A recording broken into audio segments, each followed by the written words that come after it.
Ce jour dédié pour que Megan, Hana, Bat Rivka et David Ben Shlomo aient un très bon mariage, Bezrat Hashem. Il y avait un très grand kabbaliste, un des plus grands de la génération, qui habitait ici à Yerushalayim, la yeshiva Nehar Shalom, près du Shuk Machna Yehuda, c'était le Rav Mordechai Sharabi, Zatzal, yéménite, un géant de géants. Il avait annoncé déjà 10 ans auparavant que Rabbi Samba Shaoul aurait roi HaKodesh. À un moment, en 1983, le Rabbi Shaoul a un AVC, du moment il a reçu roi HaKodesh très très fort. Il voyait des choses énormes. Et un jour, quelqu'un vient à Netivot, ici à Jérusalem, pour prendre une bénédiction du Rav. Il lui dit, mais tu viens me voir à moi, tu sais qui tu as à Netivot? Tu as là-bas un tzaddik, Baba Saleh, il a les mêmes traits que le Baal Shem Tov. Ça, c'est l'histoire qui est écrite dans le livre. Maintenant, ça fait des années que je dis à ma femme, moi je pense que le Baba Saleh, c'est un Gilgoul du Baal Shem Tov. Pourquoi? Parce que quand il est arrivé en Israël, Baba Saleh, une des premières fois où il est venu, il est arrivé, il est allé à Yavne. Il habitait là-bas et il y avait une yeshiva là-bas. Le yeshiva est venu visiter Baba Saleh. Il a dit, nous on est l'Itaï. On est très contre la chassidoute. On n'aime pas du tout Baal Shem Tov, tout ça, on ne supporte pas. D'accord? Baba Saleh, quand le type est parti, il a dit, je ne peux pas rester dans cette ville.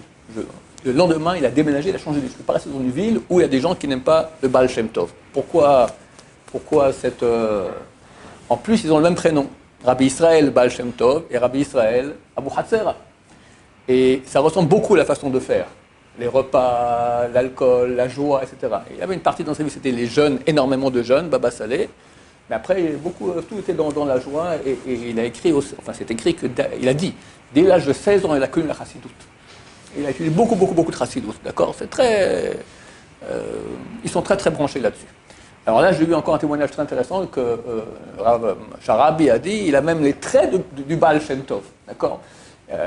On revient en Gilgoul d'habitude pour réparer des péchés, mais ce n'est pas toujours le cas. Il y en a qui viennent, il y a des âmes qui viennent sur Terre en tant que volontaires pour aider l'humanité. D'accord? C'est clair que Baba Saleh, c'était qui, comme lui, a aidé et aide encore l'humanité de façon tellement puissante.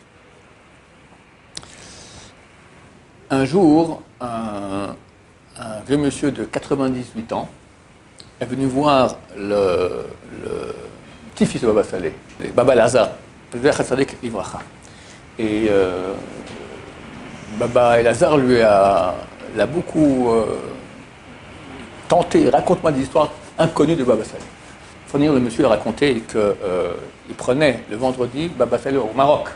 À l'époque, il prenait au Maroc, ils allaient, tous les vendredis, ils allaient à la tombe du père de Baba Saleh, c'était Rabbi Mes'od. C'était à 13 km, si je me souviens bien, de l'endroit où vous habitez. Ils partaient en voiture, mais sur la route, ils s'arrêtaient, et Baba Saleh allait tremper dans un mikvé, dans la nature, comme ça. Ça prenait 2 heures.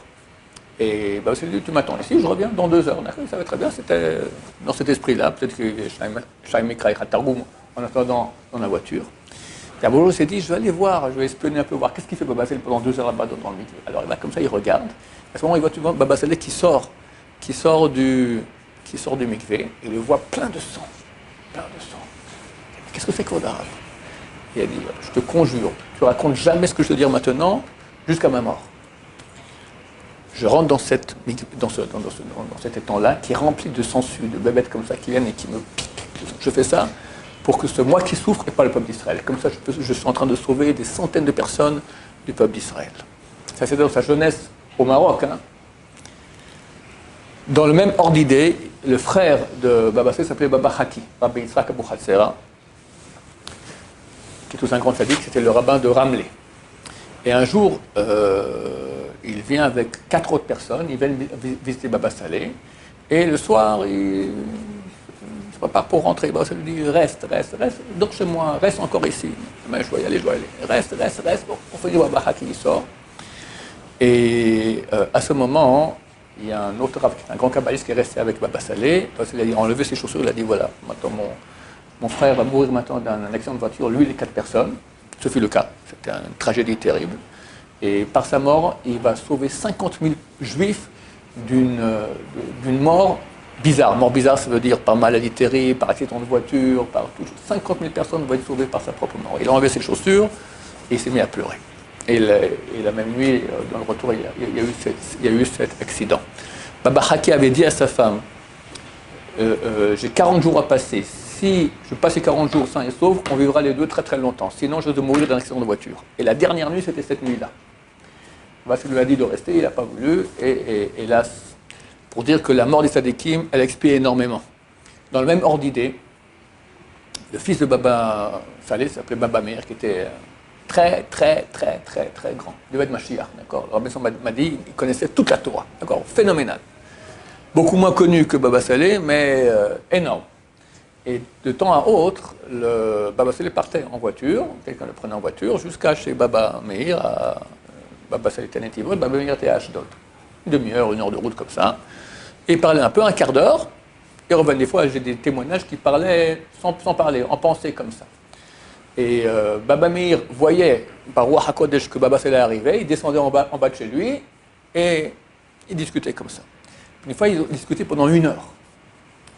Alors, quand Baba Meir est revenu chez lui, il a dit pourquoi d'habitude c'est un quart d'heure, qu'est-ce qui s'est passé pendant 1 heure?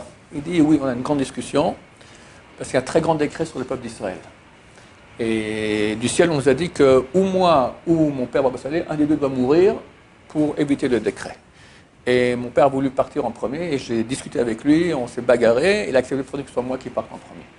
Effectivement, le 2 ou 3e jour de Pessah, en 1983, Baba Meir est décédé, et que 9 mois plus tard, en février ou janvier 84, la Baba Saleh est décédé. Donc c'est Tzadikim, pardon? Meir il avait un cancer. Les Tzadikim partent pour expier les fautes du peuple d'Israël. Que leur mérite nous protège. Baruch Adonai, l'olam, amen va amen.